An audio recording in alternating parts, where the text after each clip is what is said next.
Hello à tous, ici Gabriel Zanto et bienvenue dans un nouvel épisode de la French Touch.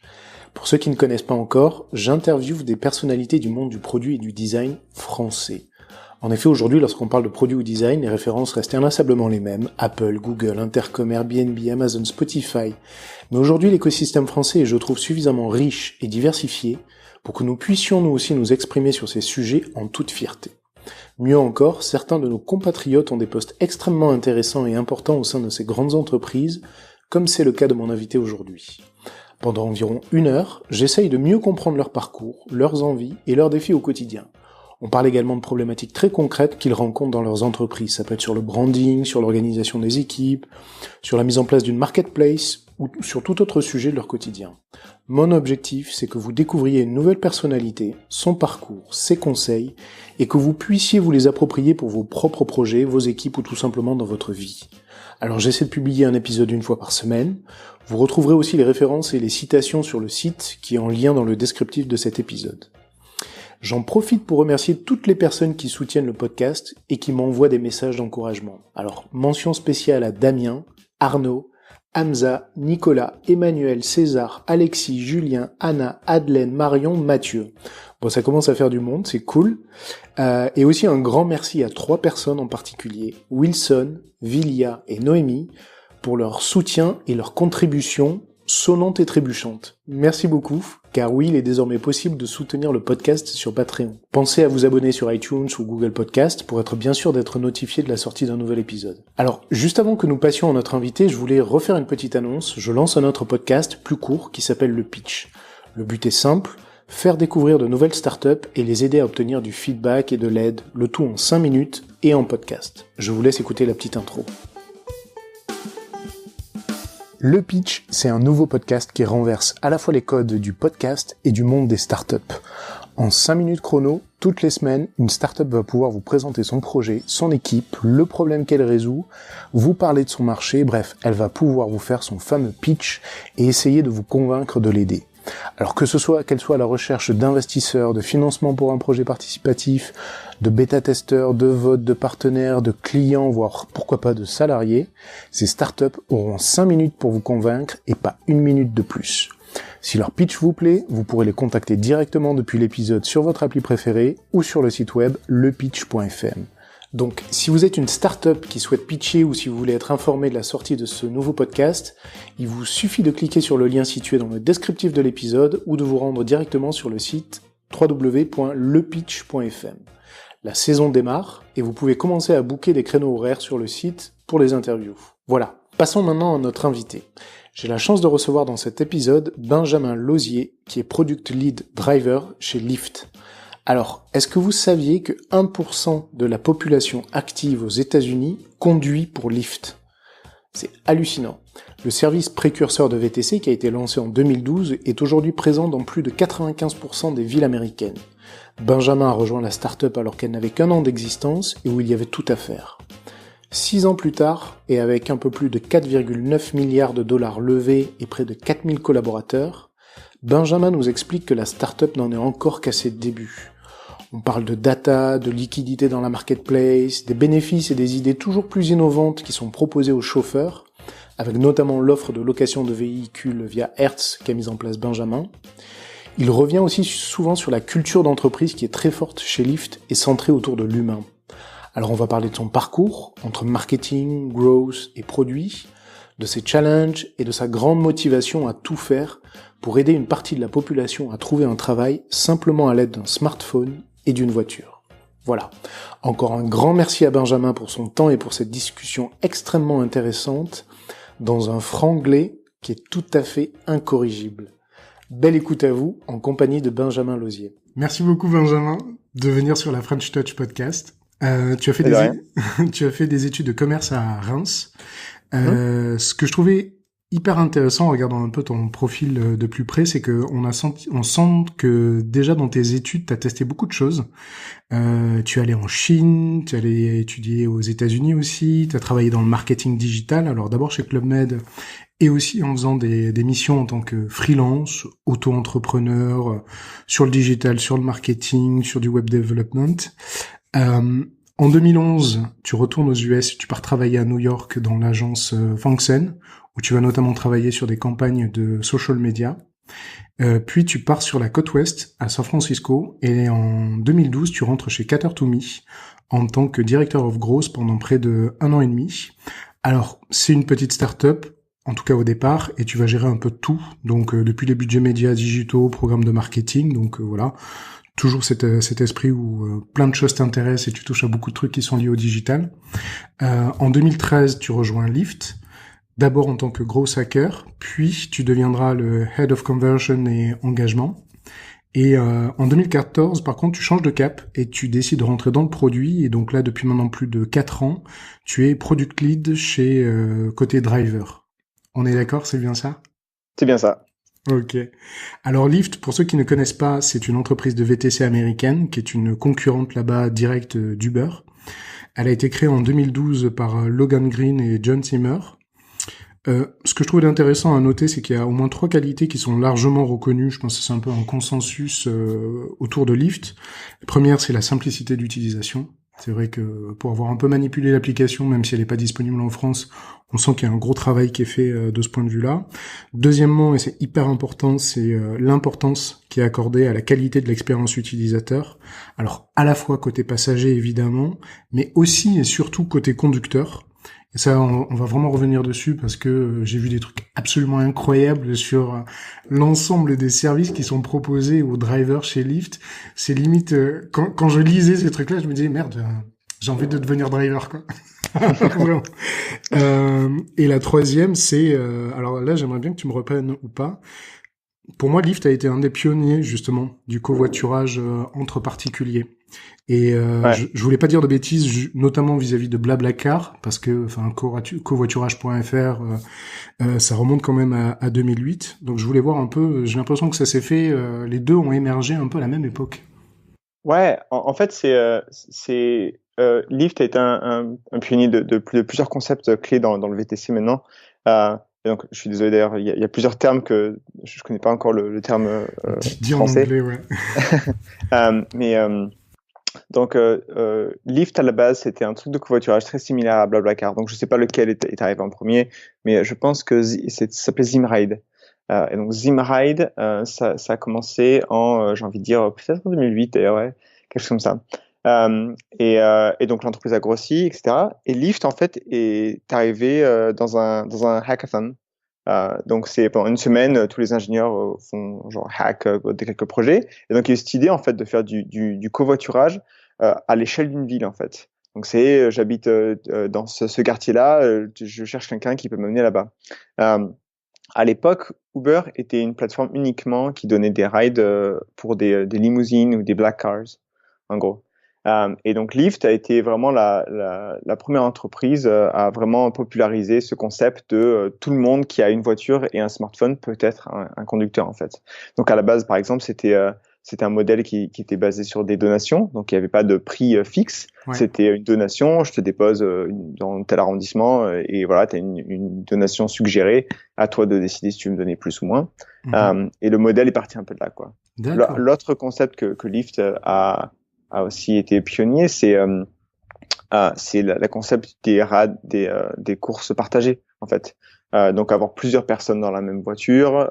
Donc à San Francisco, ton ride, il peut être peut-être 30 à 50% moins cher en fait si tu prends une course partagée, quoi, ce qu'on appelle une shared ride. D'accord. Ok. Donc ça, c'est un ça vient truc de. Ok, ça vient de Lyft. Donc. Ouais.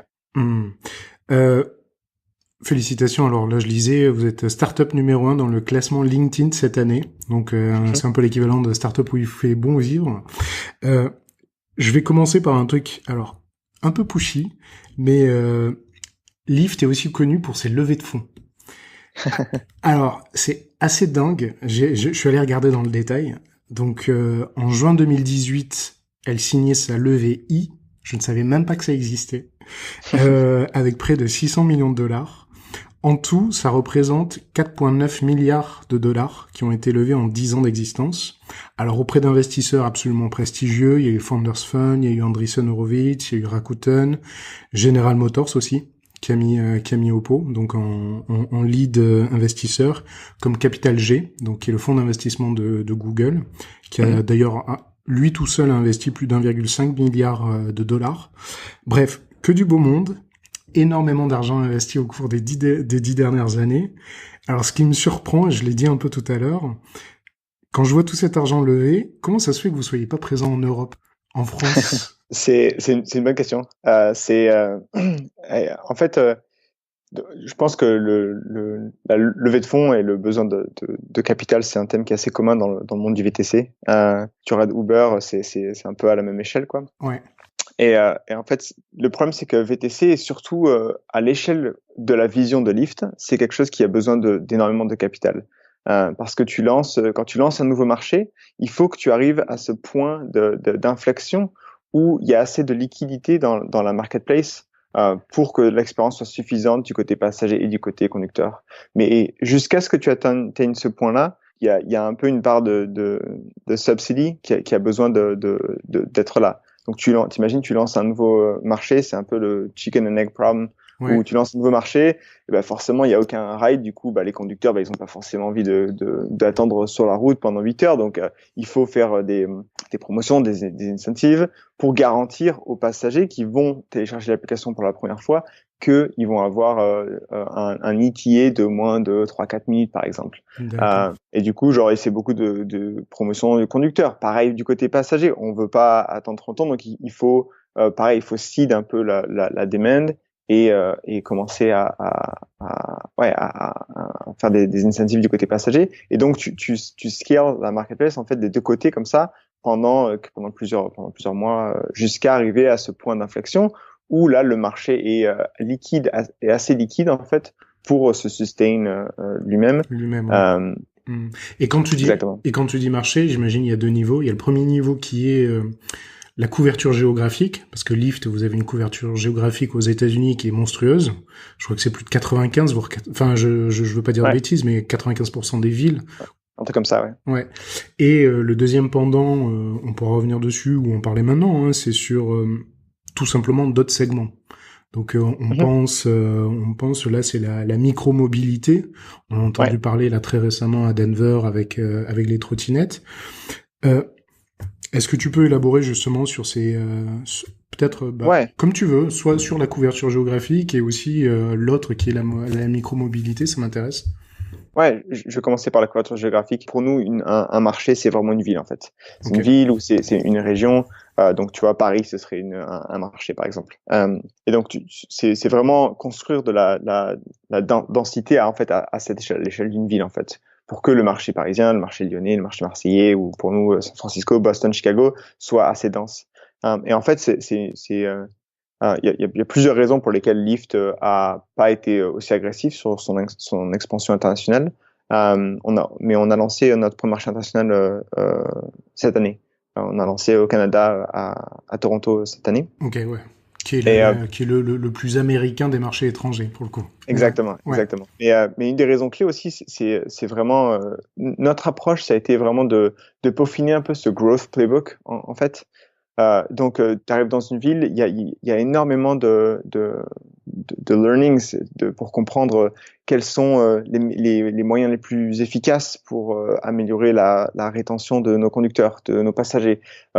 C'est des marchés qui sont très très volatiles. C'est peut-être une des marketplaces qui est les plus compliquées parce que tout le monde veut des rides, tu vois, le matin de 7h du matin à 9h du matin et de 5h du soir à 7h du soir. Mais personne veut un ride le mardi à 2h de l'après-midi, quoi. Alors, comment tu fais pour gérer, pareil pour des moments d'hyper-demande comme Halloween, comme New Year's Eve, donc comment gérer ces moments-là? Quels sont les bons leviers pour nous?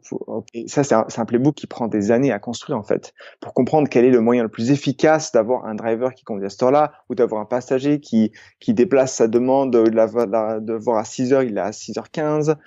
ou alors il est ok de marcher peut-être un bloc parce que ça améliore énormément la fluidité du réseau, etc. Donc tous ces learnings, c'est des choses qui sont pour nous genre très très clés, et ça revient un peu à la question du capital, et ça aide énormément en fait à l'efficacité du marché, si tu veux, en général, quoi. Ouais. Et Lyft a vraiment voulu peaufiner ce playbook avant de lancer par exemple au Canada. Et ça, c'est quelque chose que c'est devenu un framework en interne à chaque fois qu'il y a un lancement d'un nouveau marché. C'est play by the book, du coup, où Ouais. potentiellement chaque ville a quand même ses spécificités et du coup c'est des guidelines générales. T'aurais un ou deux exemples très concrets à partager là-dessus ou pas? Ouais, bien sûr. C'est par exemple, c'est notre programme de parrainage du côté des conducteurs. Ouais. Donc parrainage, c'est quelque chose de très très important pour nous. Et si tu regardes quelques-unes des promotions qu'on a postées, qui sont publiques aujourd'hui, tu verras que on fait beaucoup de programmes de parrainage qui sont des $500, ce qu'on appelle give get. Donc c'est invite un copain, un ami, s'il donne 50 rides, Ouais. et ben toi t'as $500 et moi j'ai $500. Et donc Le montant c'est des X tests. exactement.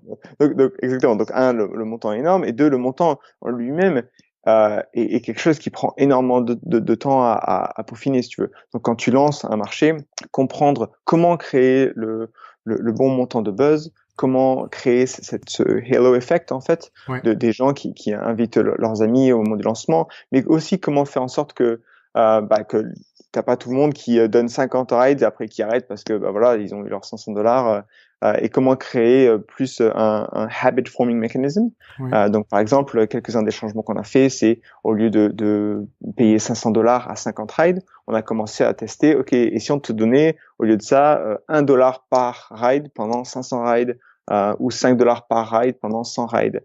Et donc là, c'est moins toi qui essaies de conduire et d'avoir ces $500, cette grosse carotte en fait à la fin que t'attends, et c'est plus ok, genre je vais m'habituer petit à petit à voir Lyft et comment Lyft fit dans ma vie en fait. Je m'habitue un peu à ces learnings, et plus je m'améliore à comprendre comment le marché, en fait le samedi à 8h je gagne plus d'argent que le dimanche à 8h, et ben petit à petit Lyft peut peel back en fait quelques-unes de ses promotions, etc., quoi. Donc ça c'est un des leviers qu'on joue beaucoup au lancement. Ok, d'accord. Toi, au quotidien, c'est quoi tes plus gros challenges? Ouais, les plus gros challenges, je vais en parler. Je vais dire deux challenges du côté conducteur. Le premier, c'est du côté onboarding. Donc, pour les nouveaux conducteurs, je pense que pour les 5-10 prochaines années, pour le futur de Lyft, je pense qu'on doit on a fait énormément de progrès vers la vision de Lyft originale, si tu veux, où Lyft voulait qu'il y ait une voiture at the tap of a button. Donc, je Ouais. veux ouvrir mon smartphone, j'appuie sur un bouton et partout aux États-Unis, j'ai une voiture en moins de 3 minutes. Ouais. Et c'est après 5 ans, on a fait ça, ce qui est assez incroyable. Maintenant, du côté conducteur, la vision originale, c'était chaque personne avec un smartphone et une voiture devrait pouvoir être un conducteur. Et c'est pas le cas aujourd'hui. Il y a énormément de régulations, il y a énormément notre funnel, si tu veux, d'onboarding est très très painful. Ah ouais? Il est très long, il est très très difficile. Par exemple, à Seattle, si tu veux devenir un conducteur, ta voiture peut être uniquement inspectée par un des 14 mécanos que la ville a approuvé. Si tu es à Portland, il faut qu'on te donne un fire extinguisher et une boîte de pansement. Donc, tu as pas mal de trucs comme ça qui sont très très difficiles à gérer, et c'est un peu un cauchemar quand tu penses à construire un produit sur ça, quoi. Il faut que ce soit super modulaire, il faut qu'on puisse changer genre en 2 heures parce que y a une nouvelle loi qui est passée dans ce petit village du Wisconsin, etc., quoi. Et donc du coup, ça, ouais, dis-moi. non, justement, ça c'est hyper important. On n'a pas du tout parlé du cadre légal, mais l'organisation juridique des États-Unis fait qu'effectivement chaque État peut décider ou non de entre guillemets vous barrer la route ou vous mettre des bâtons dans les roues, quoi. Exactement. Et ça peut arriver en fait à l'échelle de l'État ou même à l'échelle de la ville, en fait. Ouais. Donc par exemple à New York, la régulation entre la ville et l'État sont complètement différentes. Et comment t'intègres ça, toi, côté produit? Est-ce que ça veut dire que vous avez tous step up en termes de connaissances légales? Vous avez un service légal qui a été multiplié par 10 en 10 ans? C'est quoi? Ouais, comment C'est vous... un peu les deux, en fait. Donc ouais, ça devient vachement partie encore une fois de ton quotidien. Donc on est tous pas assez informé sur la législation en fait de chaque État, de chaque ville, etc. Tout. D'un côté produit, ce que ça veut dire pour nous, c'est que très rapidement, on a réalisé à quel point ça allait être difficile pour nous de scale en fait un système comme ça. Et du coup, on a investi très très tôt dans des systèmes très modulaires.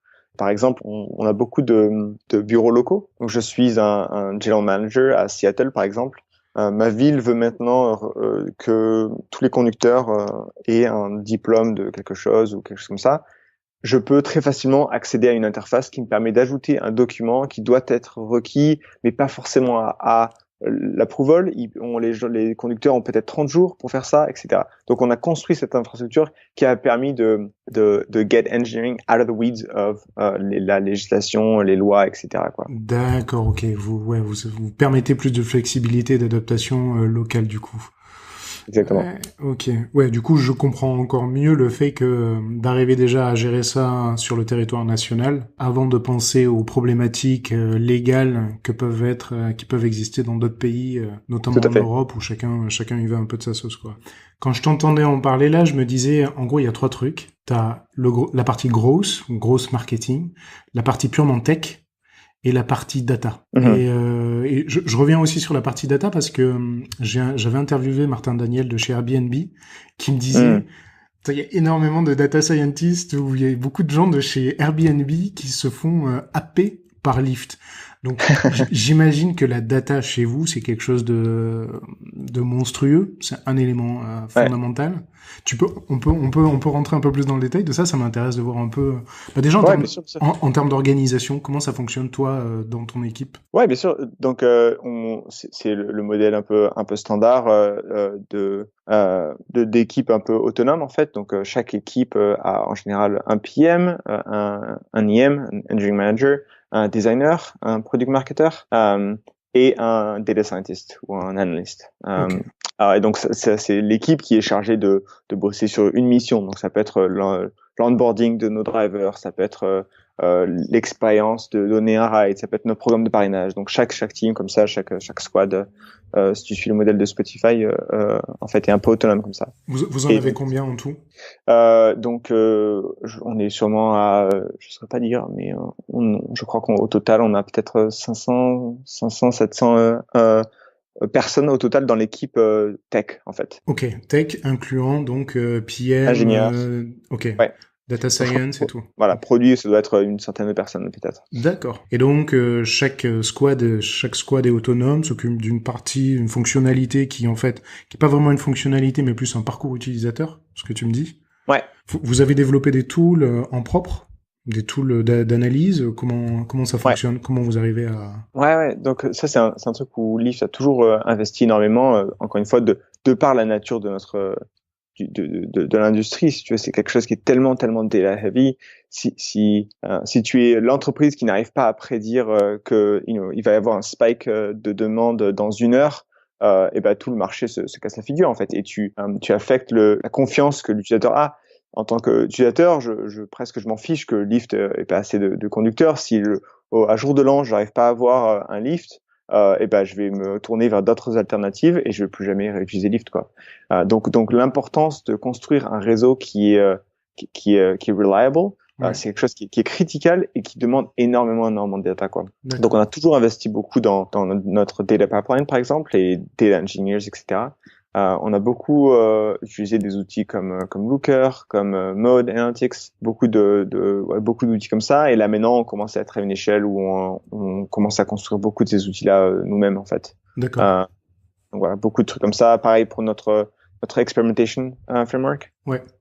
Donc la plateforme sur laquelle tous les teams se plug-in pour lancer leurs experiments. Donc ça, on commence à construire nos propres systèmes nous-mêmes et tout pour avoir quelque chose de super fluide, pour que chaque changement qui affecte l'utilisateur, peu importe si ce soit juste un changement de couleur ou de texte, passe derrière si tu veux une experiment quoi. Ok. D'accord. Revenons sur la micro-mobilité. Est-ce que ça participe de l'ambition globale qui est effectivement de rendre la vie meilleure des gens en leur offrant des solutions de transport les mieux adaptées à leurs besoins? où vous en êtes dans ce développement-là. Il y a les vélos, maintenant vous testez les trottinettes, et comment toi, côté produit, t'interprètes ça justement par rapport à ton scope qui est des drivers, quoi. Parce que plus les gens vont pouvoir se déplacer sur des micro-distances, enfin c'est quoi? C'est la distance qui est l'élément clé? Ouais, c'est ça. Je pense que la façon donc déjà je vais préface tout ça en disant que c'est très très tôt quand même dans tout ça. Ouais. Donc comme tu l'as dit, on vient de lancer Denver avec les trottinettes électriques. Donc on est quand même assez tôt dans ce marché-là. Même l'industrie en elle-même de la microtransportation est naissante aujourd'hui. Ouais. Mais la façon dont je le vois personnellement, c'est que c'est vraiment complémentaire en fait à Lyft. Aujourd'hui, tu veux aller 3 blocs, justement c'est un de ces gaps si tu veux ou qui est parfait pour la microtransportation. Et c'est aussi un de ces gaps qui souvent est peut-être le moins bien pour les conducteurs, si tu veux. Donc, tu as 1% de tes rails dans ton conducteur où tu vas conduire pendant peut-être 10 minutes pour arriver à voir quelqu'un qui va vouloir faire un bloc et demi. Et tu es là, putain, si j'avais su, j'aurais pas accepté ce ride-là, j'aurais attendu pour un prochain parce que ça vaut pas le coup pour moi. Et ils voient la distance qui est souhaitée par le client ou pas? Alors, il ne voit pas la destination et la distance du ride. Il la voit une fois qu'ils arrivent. D'accord. Donc, et pour revenir, micro-mobilité, effectivement, c'est sur de la micro-distance, ça a du sens pour les utilisateurs d'avoir accès à ça. Okay. C'est vraiment complémentaire, c'est pas genre cannibalistique. D'accord. Toi, t'es product lead côté driver. Tu gères une équipe? Oui. De combien de personnes?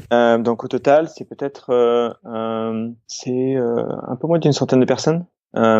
C'est à peu près 7 PM et un peu moins, peut-être 80 personnes au total. Ok. Ah ouais, c'est une grosse équipe du coup. Ouais. Donc ça inclut l'onboarding de nos drivers, ça inclut notre application du côté conducteur. Donc, on divise ça en plusieurs pièces. Il y a tout le côté de donner un ride. Donc, comment on simplifie la rencontre entre le passager et le conducteur. Comment on navigue le conducteur au passager. Quelle information en tant que conducteur tu veux voir pour décider si ce ride il est bien pour soi ou pas. Donc, toutes ces choses-là. Mais aussi la visualisation de combien tu as gagné cette semaine, combien tu as gagné aujourd'hui, combien tu as gagné cette heure, de ton progrès vers différentes promotions et incentives. Ouais. Tout ça, c'est tout si tu veux, tout l'écosystème que l'équipe gère. Ouais. Et qui du coup rentre dans ton scope pour le coup. Voilà, exactement. Okay. Et le dernière chose sur laquelle on investit, on commence à réfléchir, c'est plutôt du côté rétention. Donc, on réalise maintenant qu'on a beaucoup de gens qui sont investis sur l'application elle-même, si tu veux. Ouais. Mais on n'a pas beaucoup d'aide. Quand tu regardes certains des chiffres qu'on a publiés, on a à peu près 1% de ce qu'on appelle la working population aux États-Unis qui conduit pour Lyft. 1%. 1%, ouais. Donc, ça commence à être un peu une échelle un peu énorme. Ah ouais, c'est ouf. Donc, c'est une échelle un peu énorme. Mais ça vient aussi avec... je pense que ça nous met dans une position qui est assez unique où, si tu veux, on peut avoir un seat at the table en termes de définir un peu cette nouvelle classe de travailleurs qui ne sont pas employés, qui ne sont pas salariés, mais qui sont, si tu veux, qui gèrent leur propre business, etc. Donc, par exemple, il y a beaucoup de choses que Lyft aimerait faire pour réduire les dépenses de ces gens-là. On peut, par exemple, négocier des promotions sur l'essence. Exactement, mais j'ai vu, mais tu vois, quand je disais au début, à la lecture de tout ce qui est fait en faveur des drivers, j'en étais à me dire, merde, ça me donne envie, tu vois. Parce que, en fait, quand tu vois l'alignement, je vais en détailler quelques-unes parce que j'étais scotché, très honnêtement, quand tu vois l'alignement des espèces de perks, t'as l'impression que tu rejoins Google, quoi. C'est vraiment le truc. Alors, juste pour info, ce que j'avais lu, c'est que les tips qui ont été donnés à date aux drivers, ça représente plus de 200 millions de dollars. Et après, il y a énormément de choses. Donc, j'avais noté les Power Driver Bonus. Plus tu conduis, plus tu gagnes. Et ça, je trouvais ça intéressant justement par rapport à ce que tu disais de pouvoir anticiper les pics de demande et d'avoir en fait distingué, en gros, concrètement, les Power Driver Bonus, tu as 3 critères clés, c'est ton taux d'acceptance ou taux d'acceptation des rides, le nombre de rides que tu fais et le nombre de rides aussi en période de pic. Et donc, Le cumul de ces 3 critères te donne en fait un espèce de bonus ou un kicker supplémentaire sur le bonus que tu as. Plus tu acceptes de ride en période de pic, plus ça te permet effectivement de décongestionner et de répondre aux attentes. Donc plus tu gagnes en fonction de ça. Ça, c'est un élément hyper intéressant. Instant cash. Ça, je veux qu'on revienne dessus. C'est un truc de fou. Donc, en gros, concrètement, c'est quoi? C'est le paiement en un clic directement sur son compte en banque. Je suis un conducteur aujourd'hui. J'ai vu que j'ai fait plus de $50 de bénéfices, de courses ou je sais pas quoi. En un clic, boum, c'est versé sur mon compte quasiment instantanément. Donc, vous avez développé énormément de partenariats. Ça, c'en est un avec Stripe. Je lisais, je fais la promo là, ça y est. Super. Bon, avec Shell, effectivement, avec un système de rewards pour réduire la facture d'essence. Et là, en fait, ce que je trouve de vraiment intéressant, c'est que vous avez beaucoup d'initiatives, ça c'en est une, avec Hertz également, qui permettent en fait de louer son véhicule. Ça fonctionne apparemment, je crois, à Las Vegas en ce moment. Donc en gros, la problématique majeure qui pourrait être celle de est-ce que tu as un véhicule qui te permet du coup de faire du pognon ou pas, bah on t'aide. La problématique de je suis un auto-entrepreneur ou un micro-entrepreneur ou quoi que ce soit, j'ai vu que vous proposiez des services d'aide pour justement remplir ces demandes de taxes ou ces les tax forms, etc. Et après il y a tous les avantages évidemment en fonction du nombre de rides que tu fais, tu as accès à plusieurs services, tu as l'assistance sur la route, tu as un système de santé. En fait, vous mettez en place des services comme si c'était vos employés.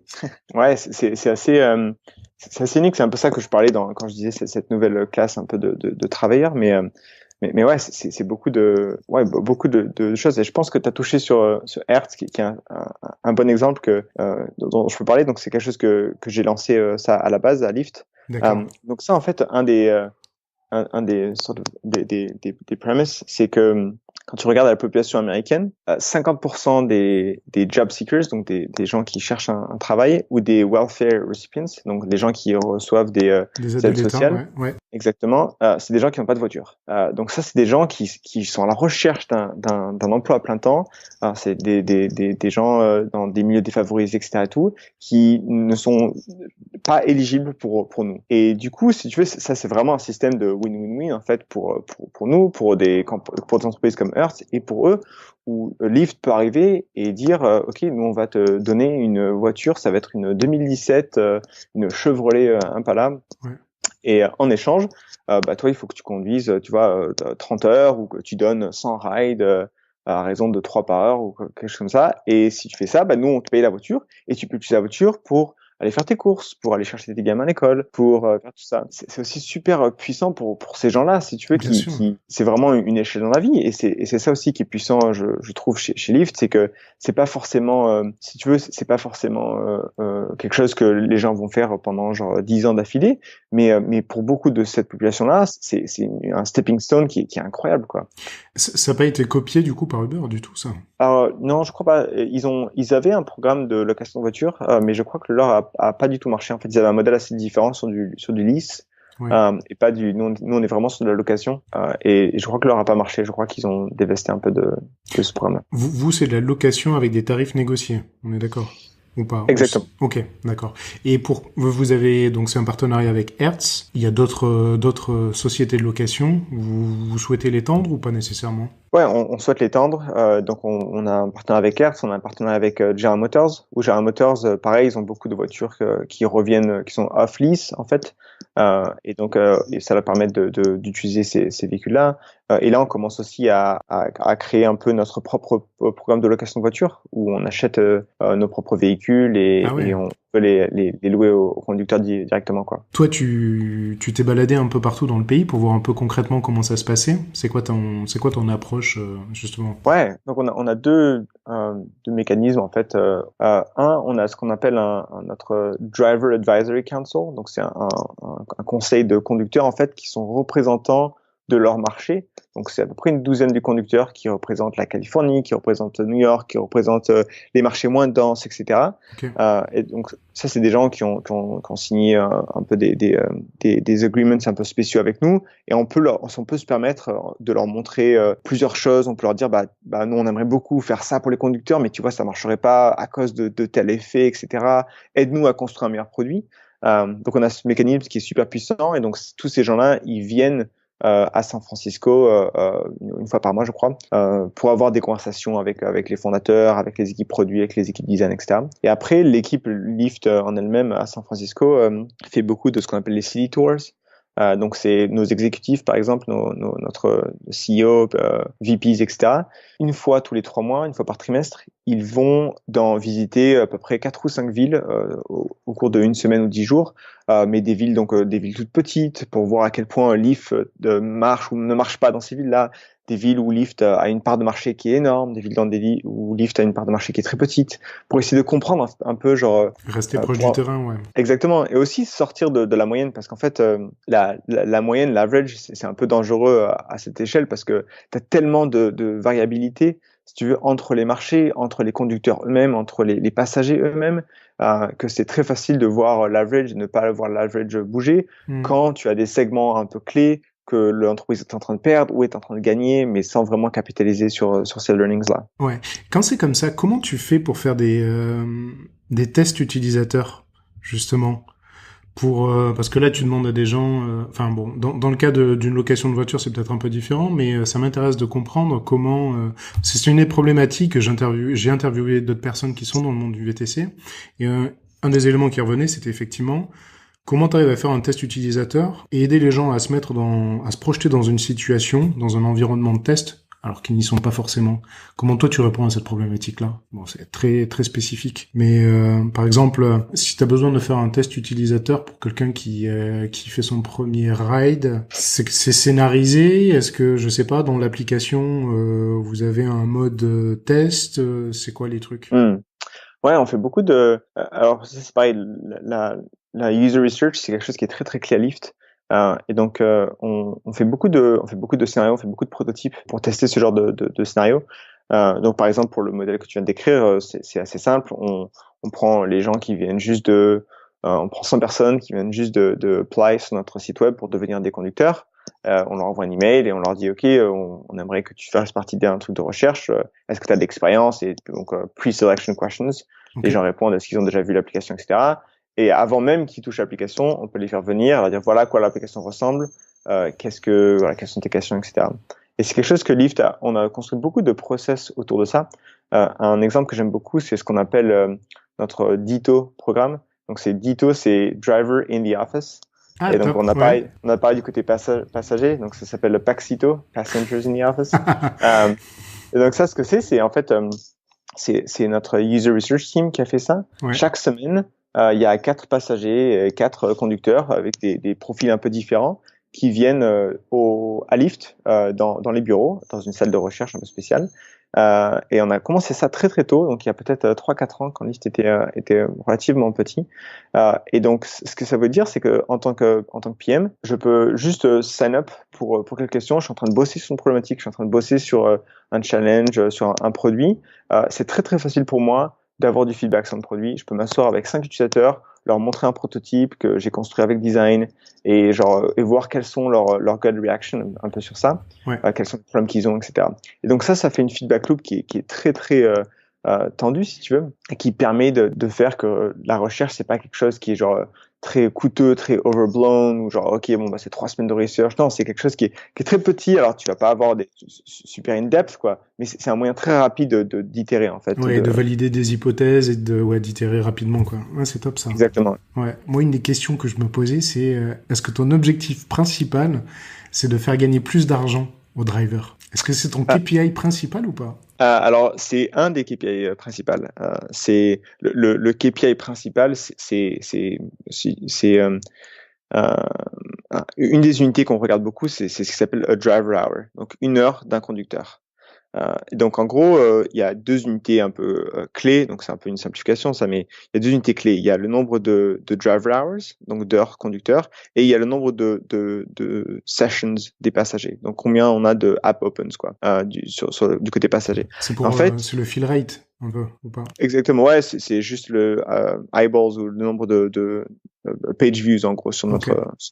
sur le côté passager. Mhm. Donc en gros avec ces deux métriques, on peut prédire un peu genre la condition de la marketplace.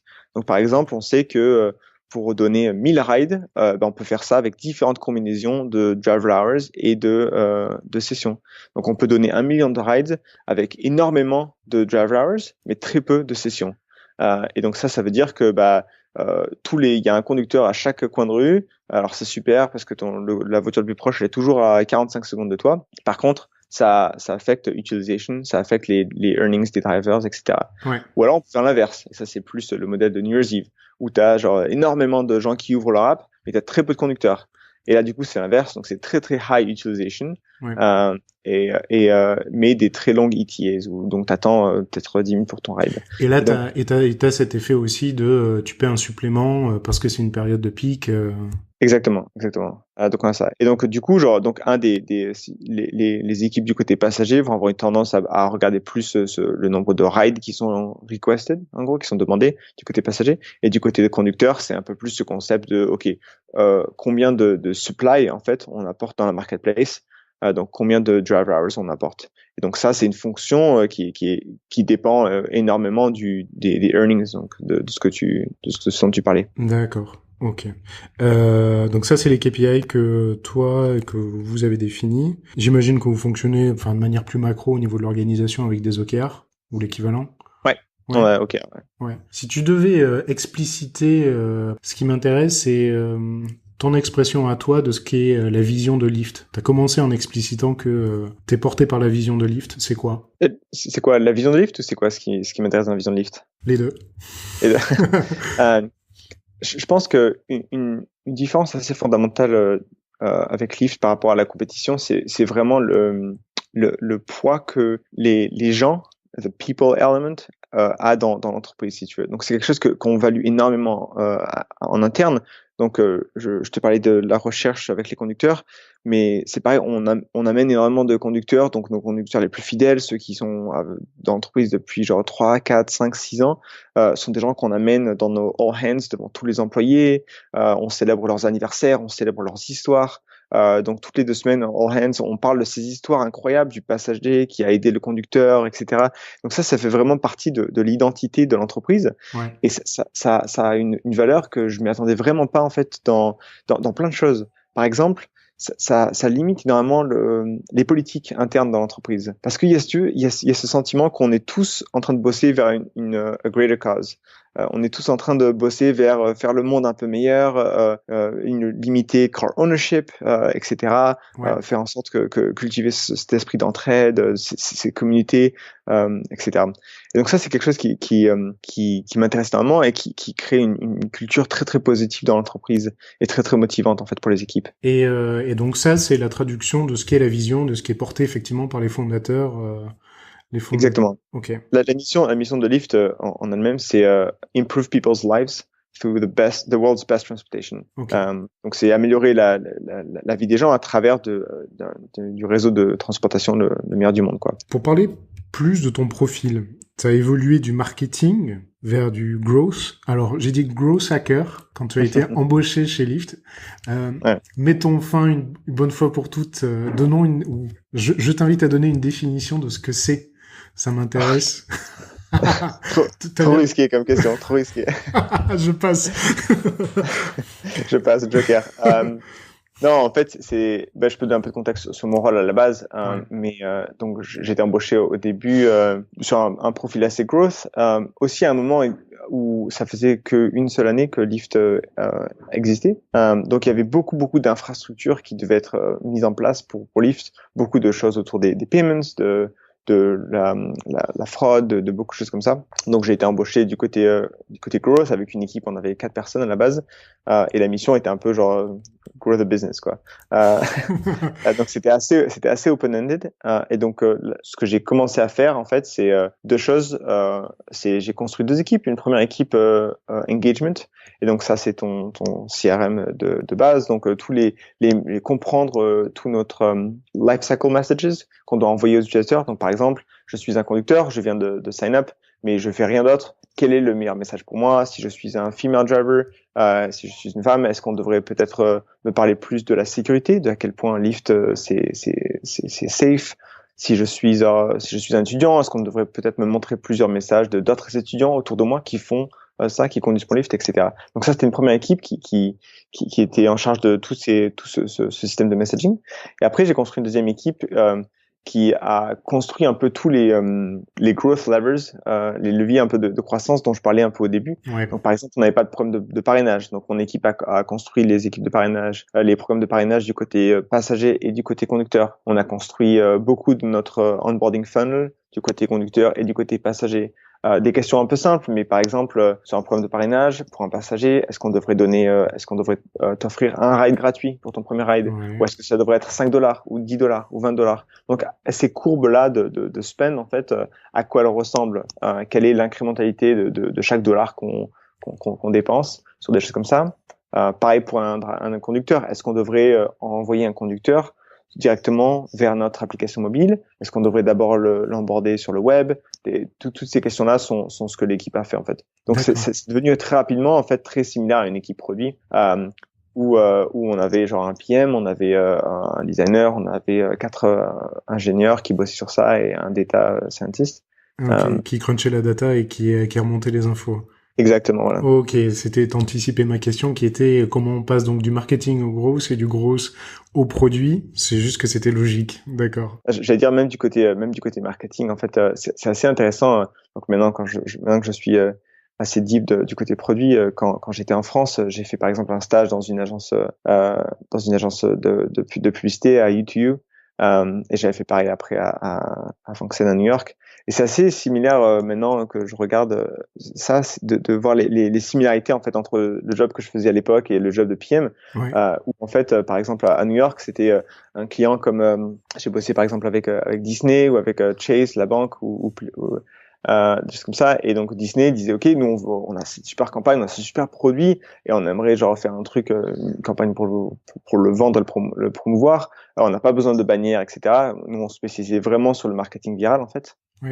Et donc avec un designer, avec un ingénieur, on allait dire ok bon bah voilà, nous on va pitcher cette vidéo virale en fait, tu Facebook Connect, ça pull all your friends et ça crée cette super vidéo de toi qui est à Disneyland avec tous tes amis qui utilisent le produit, etc. Et on construit une viral loop at the end et on prédit en fait l'impact que ça va avoir sur ton produit, etc. Et après t'avais l'exécution en termes de sprints, etc. Déjà, tu faisais... Ah ouais, avec des sprints et tout. En agence de pub, ouais. Donc, mais j'avais jamais vraiment fait la connexion, si tu veux, avec le côté produit. Mais ça s'est fait très, très naturellement de passer de ça à growth et après à produit. Ouais. Comment tu t'es documenté? Comment tu t'es construit ton expérience, ton expertise? Parce que arriver chez Lyft, un an d'existence, et en gros, t'as les clés de l'acquisition. Enfin, tu vois, t'étais jeune, tu fais comment? C'est pas instinctif? Ouais, je pense que c'est beaucoup de curiosité, beaucoup de, presque de culot, je pense, que Lyft encourage énormément, en fait. C'était pas juste moi, c'est quelque chose que l'entreprise value énormément. Mais, questionner le statu quo un peu, et ça fait partie de la culture vraiment de l'entreprise, quoi. Donc, t'arrives et tu présentes quelque chose, bon, bah, j'ai l'impression que Lyft fait les choses de cette façon, et les gens, ça, bah, tu penses qu'on devrait faire les choses de cette façon? Bah, c'est pas de question, peut-être que non, en fait.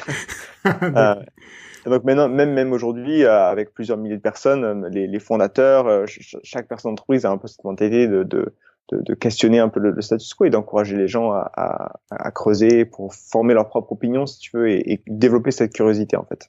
Ok. Vous êtes combien? Ça représente combien de personnes Lyft aujourd'hui? Aujourd'hui, je pense qu'on est peut-être 4000. Ok. Qu'est-ce qui te motive le plus? Qu'est-ce qui t'anime le plus au quotidien? Ouais, je pense que c'est 2 choses. Je pense que c'est, premièrement, la culture de ownership un peu qui est à Lyft, si tu veux.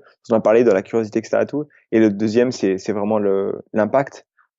Donc sur la culture, c'est marrant parce que quand je vois des nouveaux employés qui rejoignent et qui me disent c'est ma première grosse entreprise, je dis mais c'est pas une grosse entreprise, qu'est-ce que tu racontes?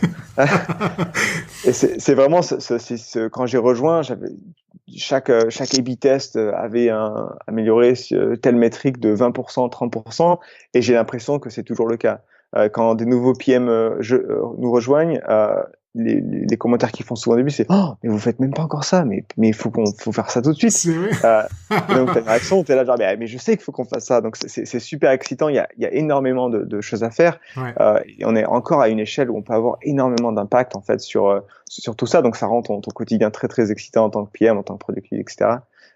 Et du côté humain, c'est vraiment incroyable de voir que cet impact que tu as, ça affecte la vie des gens. Donc, t'as des gens qui étaient sans abri avant et qui ont eu une voiture grâce à Lyft, qui sont sortis de tout ça, et t'as des histoires très très émotionnelles sur tout ça. Et c'est vraiment surtout du côté conducteur en fait. C'est vraiment puissant de voir à quel point peut affecter la vie des gens, Ouais. les aider à payer leurs factures, etc. Grâce aux outils que tu construis en fait au quotidien. Sur la dimension humaine, tu recrutes des PM. C'est quoi les qualités que toi tu recherches chez quelqu'un? Ouais, donc au-delà des qualités un peu classiques que tu cherches chez tout PM, je pense que là où Lyft va peut-être indexer un peu plus fort, ça va être donc la data dont on a beaucoup parlé. Donc c'est un milieu qui est assez data heavy. Donc par exemple comprendre les implications que ça a sur le marché. Donc on parlait de l'habilité pour le fait que nos conducteurs peuvent refuser certaines courses, certains rides. Ça a un impact incroyable sur la marketplace qui est assez complexe à comprendre, etc. Donc on veut des PM qui soient très à l'aise dans des concepts, si tu veux, analytiques complexes comme ça. L'autre, ça va être vraiment l'indépendance et la curiosité dont je parlais encore une fois plus tôt. Donc cette volonté de questionner un peu le status quo et de dire ah oui, je sais que on fait ça comme ça, mais vraiment je vais prendre le temps, je vais prendre 4 heures et je vais creuser pour vraiment comprendre si le monde d'aujourd'hui est le même que ce qu'il était il y a 3 ans quand on a pris cette décision. Ah, et ben non, ça a complètement changé et maintenant c'est vraiment une erreur de faire les choses de cette façon. Et beaucoup de nos grosses wins, c'est venu de c'est un peu ces réalisations-là, quoi, de questionner un peu le statut quo. J'allais te demander justement, quel est le projet dont toi tu es le plus fier personnellement, auquel tu as contribué chez Lyft, chez Lyft ou pas Lyft, hein, ça peut être d'autres choses aussi. Je pense que chez Lyft, je dirais sûrement le programme de location de voiture dont j'ai parlé plus tôt. Ouais. Parce que c'est vraiment, ça a permis, c'est très très aligné avec la vision de Lyft. Ça a permis d'atteindre une nouvelle population pour nous. C'est vraiment un win-win incroyable et c'est une infrastructure très très puissante aussi pour nous où on peut créer un lock-in avec ces conducteurs qui est beaucoup plus puissant. Parce que Lyft te donne ta voiture, du coup tu vas moins conduire pour un compétiteur comme Uber, tu vas faire moins de ces choses-là, donc ça a des bénéfices pour notre marketplace qui sont incroyables, et ça a été un changement assez drastique pour nous. À quelle sollicitation arrives-tu le plus à dire non aujourd'hui? Je pense que encore une fois, Lyft a une culture. Une des phrases que nos fondateurs disent souvent, c'est disagree and commit. Et donc ça, c'est quelque chose qui est assez clé dans la culture de Lyft que j'aime énormément. Donc t'as un meeting avec le CEO, le PDG, et il dit quelque chose, il dit je pense qu'on va vraiment faire ça. Et alors pas tout le monde le fait, mais n'importe qui dans l'entreprise. Oui, je vais dire tout le monde le fait pas. mais n'importe qui dans l'entreprise qui a, par exemple, les PM, beaucoup de PM vont s'ils ne sont pas d'accord, vont avoir si tu veux, le courage et la légitimité de dire, je pense pas, en fait. Je pense pas et voilà pourquoi je pense pas. Et ils vont pouvoir avoir un argument, en fait, avec le CEO, quoi. Ils vont dire, non, je suis pas d'accord. Le CEO va dire, non, si, je pense vraiment que je suis d'accord. Ils vont dire, mais je suis désolé de pousser, mais je vais vraiment te dire pourquoi. Et à la fin, c'est disagree and commit. Donc c'est genre, ok, on est d'accord de pas être d'accord, mais on va aller dans cette direction-là. Et à la fin, toutes les parties sont alignées parce qu'il y a eu cette chance d'avoir ce dialogue. Une communication honnête et directe, quoi. Exactement. J'ai compris au moins l'argument, le point qu'il faisait. Je suis peut-être pas d'accord avec cette assumption là, mais maintenant on est tous alignés sur cette direction, quoi. D'accord. Ça, c'est intéressant. Mais c'est vrai que la culture data, je la sens, elle est très prégnante, hein. Tu reviens souvent aux metrics. Et c'est intéressant de comparer startup après startup, de voir effectivement que c'est pas, on sent que là c'est ultra présent, que c'est un référentiel sur lequel vous revenez quasi systématiquement. Ouais, tout le temps. Qu'est-ce que tu trouves le plus compliqué et intéressant dans la gestion de l'humain, en tant que manager Je vais dire quelque chose qui est peut-être plus unique à Lyft par rapport à donc je manageais des gens avant Lyft aussi, mais quelque chose qui est assez unique à Lyft, c'est parce qu'on a cette culture de responsabilité, de ownership and accountability. C'est vraiment ok, tu es un PM, on a une barre très très haute pour nos PM, mais on t'embauche parce qu'on pense que tu es super smart et tu vas gérer tous nos côtés, toute l'application au passager par exemple. Mais du coup, c'est quelque chose qui est très empowering et c'est à toi de gérer tous les détails, c'est à toi d'être responsable de tous les métriques qui touchent ton RA, etc. Mais c'est quelque chose qui est pas forcément, c'est un modèle qui breaks down pour les PM qui sont un peu plus juniors. Ouais. Et donc ça, c'est quelque chose que Lyft a historiquement pas été super, je trouve, d'un point de vue personnel.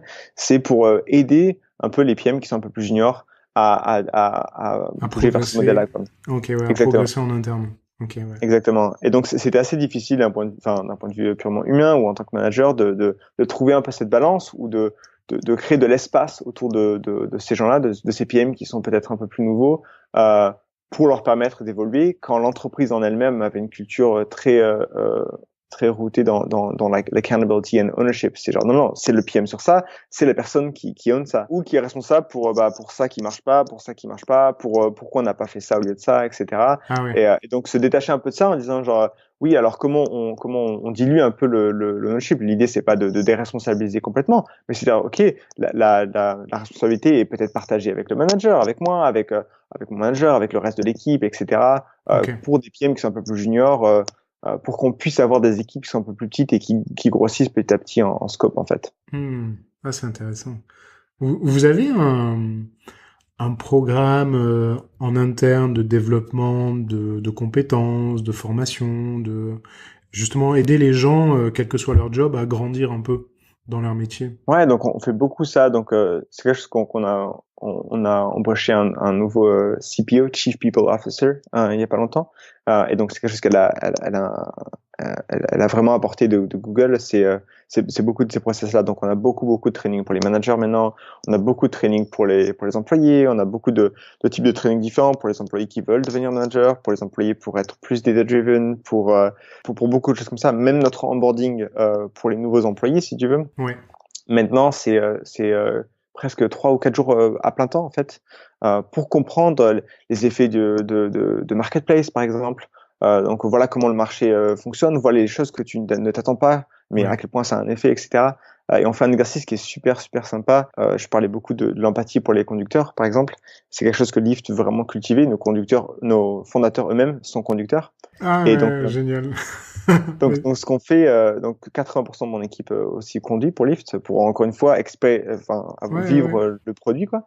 Et donc un truc qu'on fait, c'est ce qu'ils font maintenant à l'onboarding des employés, c'est un questionnaire, un petit exercice par groupe de 4 ou 5.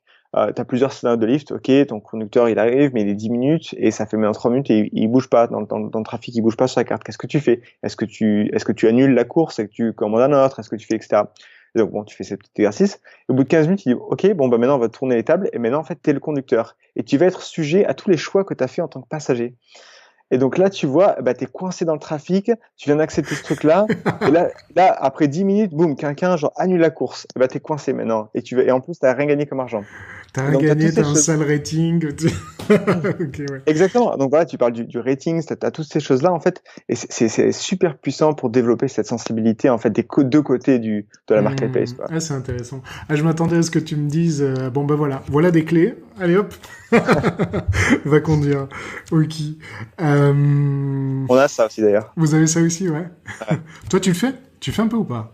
Ouais, je conduis peut-être un peu moins d'1 heure par semaine. Quand même, ouais. Et on a 5, on a peut-être une douzaine de véhicules dans les bureaux de Lyft qui sont disponibles pour tout le monde, en fait, pour utiliser en tant que conducteur. D'accord. Ça fait combien de temps? Ça fait plus de 7 ans que tu vis aux États-Unis? Ouais. 7-8 maintenant, ouais. 7-8 maintenant? Est-ce que quelle différence tu fais bon, maintenant t'es parfaitement implanté, intégré et tout à la culture américaine. Quelle différence tu vois entre la France et les États-Unis? Qu'est-ce qui peut te surprendre, par exemple, dans le comportement des Français ou des Américains ou Ouais, c'est une bonne question. Une différence, c'est que j'ai pas bossé dans des startups françaises, par exemple, donc mon expérience française est assez limitée. Ouais. Mais une grosse différence que je vois, c'est dans la culture de travail. Mais c'est quelque chose qui est vraiment dans la culture américaine, je pense. Mais c'est par exemple beaucoup d'entreprises américaines ont Lyft, par exemple, à congé limité.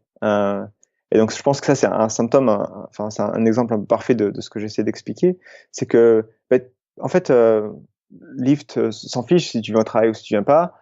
Tu viens, tu viens pas, tu prends genre 8 semaines de congé si tu veux. Par contre, le jour où tu fais plus ton boulot, bah t'es viré. Alors bon, je fais l'extrême. Lyft ne vire pas les gens comme ça willy-nilly. Bah, Mais c'est possible, hein. Légalement c'est possible. Hein.